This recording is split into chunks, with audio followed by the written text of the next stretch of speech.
आज हम पढ़ेंगे नॉन वर्बल कम्युनिकेशन के बारे में। क्या कभी ऐसा हुआ है कि आपके टीचर ने बगैर कुछ आपको कहे आपको शाबाश दी हो, या आपके किसी दोस्त ने बगैर आपको बताए ये जाहिर कर दिया हो कि वो आपसे नाराज़ है? जी बिल्कुल, ये हमारी नॉन वर्बल कम्युनिकेशन कहलाती है, जिसमें हम अपने हाथ, अपनी जिस्म और अपनी आंखों के ज़रिए बता रहे होते हैं कि हम खुश हैं या उदास हैं या कुछ भी। नॉन वर्बल कम्युनिकेशन एक ऐसा तरीका है जिसमें हम अपना मैसेज अपनी आई कांटेक्ट के ज़रिए, फेशियल एक्सप्रेशन के ज़रिए, गेस्चर या पोस्चर के ज़रिए एक पर्सन से दूसरे पर्सन तक पहुंचाते हैं। नॉन वर्बल कम्युनिकेशन में हम सबसे पहले फेशियल एक्सप्रेशन को देखते हैं। फेशियल एक्सप्रेशन में आपने देखा होगा कोई बोले बगैर जब मुस्कुरा रहा होता है तो हमें पता चल जाता है कि वो खुश है। अगर कोई खामोशी से चुप करके बैठा है तो हमें पता चल जाता है कि वो सैड है।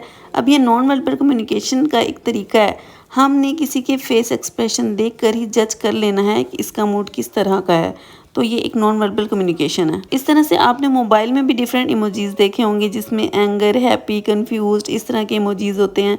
जब हम किसी दोस्त से नाराज़ होते हैं तो हम बगैर उसे बताए वो इमोजी सेंड कर देते हैं। सेकंड नंबर पे हम हैंड गेस्चर को देखते हैं। अगर थंब अप हो तो कोई काम गुड होता है। अगर कोई हैंड मूव कर रहा है तो इसका मतलब है वो अलविदा कह रहा है या सलाम कर रहा है। Hand gesture non verbal communication का एक ज़रिया है जिसमें हम बोले बगैर अपने हैंड्स की मूवमेंट से, अपनी फिंगर से दूसरे को बता रहे होते हैं कि ये काम गुड है या नहीं। जैसे कि हम थंब डाउन की तरफ करेंगे तो ये काम अच्छा नहीं है। इस तरह से आपने डिफरेंट इमोजीज अपने मोबाइल में भी देखे होंगे, जैसे विक्ट्री के लिए वी होता है और हैंड शेक या कॉल मी या पिकअप, इस तरह के इमोजीज आप देख के दूसरे को सेंड करते हैं, लेकिन आप बोल नहीं रहे होते, लेकिन आपका मैसेज कन्वे हो जाता है। अब हम बात करते हैं आई कांटेक्ट के बारे में। अगर कोई पर्सन आपकी आंखों में आंखें मिलाकर आपसे बात कर रहा है तो इसका मतलब है वो आप में दिलचस्पी रखता है। अगर वो आपसे नजरें चुरा रहा है तो इसका मतलब है वो पुरइत्माद नहीं है। इस तरह से हम आई कांटेक्ट के जरिए दूसरों को जज कर सकते हैं। हमें हमेशा आंखों में आंखें डालकर बात करनी चाहिए। बॉडी लैंग्वेज को देखें तो इसमें ये होगा, अगर कोई पर्सन सीधा खड़ा होगा तो इसका मतलब है वो एक कॉन्फिडेंट पर्सन है। अगर किसी शख्स ने कंधे झुकाए हुए होंगे तो वो मायूस होगा या थकन का शिकार होगा। अगर कोई झुक के बात कर रहा है तो इसका मतलब है वो आपको रिस्पेक्ट दे रहा है।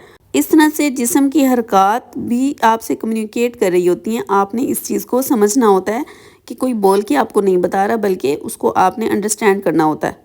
नॉन वर्बल कम्युनिकेशन में फिजिकल अवेयरनेस भी होती है, जैसे कि इस पर्सन की एज कितनी है, उसकी हाइट कितनी है, इसकी आइज़ का कलर कैसा है, उसके हेयर्स का कलर कैसा है, उसकी नोज़ कैसी है, उसकी स्किन का कलर कैसा है। ये वो तमाम चीज़ें हैं जो नॉन वर्बल कम्युनिकेशन में बहुत इंपॉर्टेंट रोल प्ले करती हैं। आपने इनको देखना होता है, इनको ऑब्जर्व करना होता है और उनसे कनेक्ट करना होता है। नॉन वर्बल कम्युनिकेशन में वॉइस ऑफ टोन भी शामिल है कि कोई पर्सन अगर बात करता है तो वो किस टोन में बात करता है। सॉफ्टली करता है, मतलब फ्रेंडली बिहेवियर है उसका, या अग्रेसिव वे में बात कर रहा है, या किसी को बात पहुंचाने के लिए वो किस तरह का लहजा इस्तेमाल कर रहा है। तो ये सब नॉन वर्बल कम्युनिकेशंस में इंक्लूड होती हैं। आई होप आपको मेरी वीडियो पसंद आई होगी। अगर आपको मेरी वीडियो पसंद आई है तो लाइक कर दें और सब्सक्राइब कर दें। Thank you so much.